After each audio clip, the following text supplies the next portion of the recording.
আপোনালোকৰ মাজৰে কোনোবা এগৰাকীয়ে মোক কাষ্টমাৰ আৰু কনজিউমাৰ এই শব্দ দুটাৰ মাজৰ পাৰ্থক্য ক'বলৈ কৈছিল। আচলতে মই ভাবো যে এই শব্দ দুটাৰ মাজৰ পাৰ্থক্য ইকনমিক্স অৰ্থাৎ অৰ্থনীতি বিষয়ৰ লগত জড়িত ব্যক্তিয়েহে ভালকৈ বুজাই ক'ব পাৰিব। এই শব্দ দুটাৰ বিষয়ে অৰ্থাৎ কাষ্টমাৰ আৰু কনজিউমাৰ এই শব্দ দুটাৰ বিষয়ে মই যিকণ জানো সেয়াহে ক'বলৈ লৈছো। ভুলো হ'ব পাৰে। গতিকে ইকনমিক্স অৰ্থাৎ অৰ্থনীতি বিষয়ৰ লগত জড়িত কোনোবা শিক্ষক, শিক্ষাৰ্থী বা কোনোবা ব্যক্তিয়ে যদি এই আলোচনাটো চাই আছে, অনুগ্ৰহ কৰি কমেণ্ট বক্সত হ'লেও কাষ্টমাৰ আৰু কনজিউমাৰ এই শব্দ দুটাৰ মাজৰ পাৰ্থক্য আমাক বুজাই দিবলৈ চেষ্টা কৰিব বা বুজাই দিব বুলি আশা কৰিলোঁ।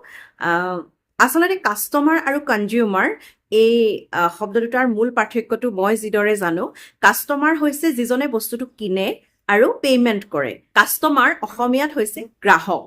এজন কাষ্টমাৰে অৰ্থাৎ এজন গ্ৰাহকে বস্তু এটা কিনিব আৰু পে'মেণ্ট কৰিব, পইচা দিব। আনহাতে কনজিউমাৰ হৈছে যিজনে বস্তুটো ব্যৱহাৰ কৰে, অৰ্থাৎ কনজিউমাৰ মানে হৈছে উপভোক্তা। যিজনে বস্তুটো ব্যৱহাৰ কৰে, তাৰ গুণাগুণ তেওঁ গম পায় বা বস্তুটো ব্যৱহাৰ কৰি কেনে পাইছে তাৰ ৰিভিউ দিব পাৰে, সেইজনেই হৈছে কনজিউমাৰ। কোনোবা এজনে বস্তু এটা কিনিলে, পে'মেণ্ট কৰিলে, তেওঁ কাষ্টমাৰ। তেওঁৱেই যদি সেই বস্তুটো ব্যৱহাৰ কৰে, তেওঁ কনজিউমাৰো হ'ব। অৰ্থাৎ একেজন মানুহেই কিনিছে, পে'মেণ্ট কৰিছে, তেওঁ কাষ্টমাৰ হৈছে, আৰু তেওঁ একেজন মানুহেই ব্যৱহাৰো কৰিছে বস্তুটো, গতিকে তেওঁ কনজিউমাৰো হ'ব। আনহাতে এনেকুৱাও হয়, কেতিয়াবা বস্তু এটা কোনোবা এজনে কিনে, পে'মেণ্ট কৰে, তেওঁ কাষ্টমাৰ, কিন্তু সেই বস্তুটো বেলেগ এজনে উপভোগ কৰে। তেতিয়া সেই বেলেগ এজন যিজনে বস্তুটো উপভোগ কৰিলে বা যিজনে বস্তুটো ব্যৱহাৰ কৰিলে, তেওঁহে কনজিউমাৰ হ'ব। উদাহৰণস্বৰূপে, মই এযোৰ কাপোৰ কিনিলোঁ, কাপোৰযোৰ মই কিনিছোঁ, মই পে'মেণ্ট কৰিছোঁ, গতিকে মই কাষ্টমাৰ।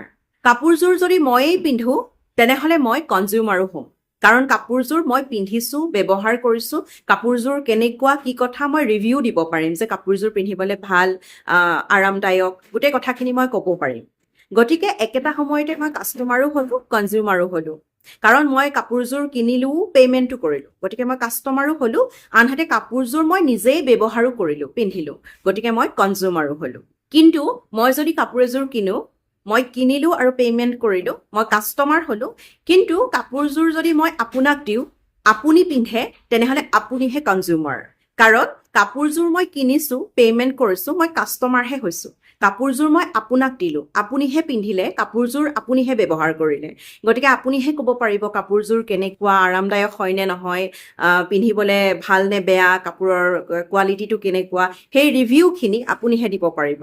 গতিকে কাপোৰযোৰ মই কিনিলোঁ, মই পে'মেণ্ট কৰিলোঁ, মই কাষ্টমাৰ, মই গ্ৰাহক। আপুনি ব্যৱহাৰ কৰিলে, আপুনি কনজিউমাৰ। গতিকে মই মোৰ সীমিত জ্ঞানেৰে যিকণ জানো সেইকণকে মই বুজাই দিবলৈ চেষ্টা কৰিছোঁ যে কাষ্টমাৰ মানে মই জনাত যিজনে কিনে আৰু পে'মেণ্ট কৰে, কেৱল কিনাৰ লগত আৰু পে'মেণ্ট কৰাৰ লগত যিজন জড়িত তেওঁ কাষ্টমাৰ, আৰু কনজিউমাৰ হৈছে যিজনে বস্তুটো ব্যৱহাৰ কৰে, উপভোগ কৰে, তেওঁৱে হৈছে কনজিউমাৰ। গতিকে আশা কৰোঁ মোৰ যিকণ মই বুজি পাওঁ সেইকণকে মই ক'বলৈ চেষ্টা কৰিলোঁ, আপোনালোকে বুজি পাইছে। যিজনে প্ৰশ্নটো সুধিছিল তেওঁ নিশ্চয় ধৰিব পাৰিছে পাৰ্থক্যটো। আকৌ কৈছোঁ, কোনোবা যদি অৰ্থনীতি বিষয়ৰ লগত জড়িত, ইকনমিক্স বিষয়ৰ লগত জড়িত শিক্ষক বা শিক্ষাৰ্থীয়ে এই আলোচনাটো চাই আছে, অনুগ্ৰহ কৰি এটা কমেণ্ট দিব, কিবা ভুল হৈছে নেকি, আৰু যদি কিবা যোগ কৰিবলগীয়া আছে বা যিজনে প্ৰশ্নটো সুধিছিল তেখেতে আৰু ভালকৈ বুজি পাবলৈ কিবা আৰু যদি যোগ কৰিবলগীয়া আছে বা আৰু কিবা কিবি যদি ক'বলগীয়া আছে, নিশ্চয় কমেণ্টত যোগ কৰি দিব। আজিলৈ আহিছোঁ, ধন্যবাদ।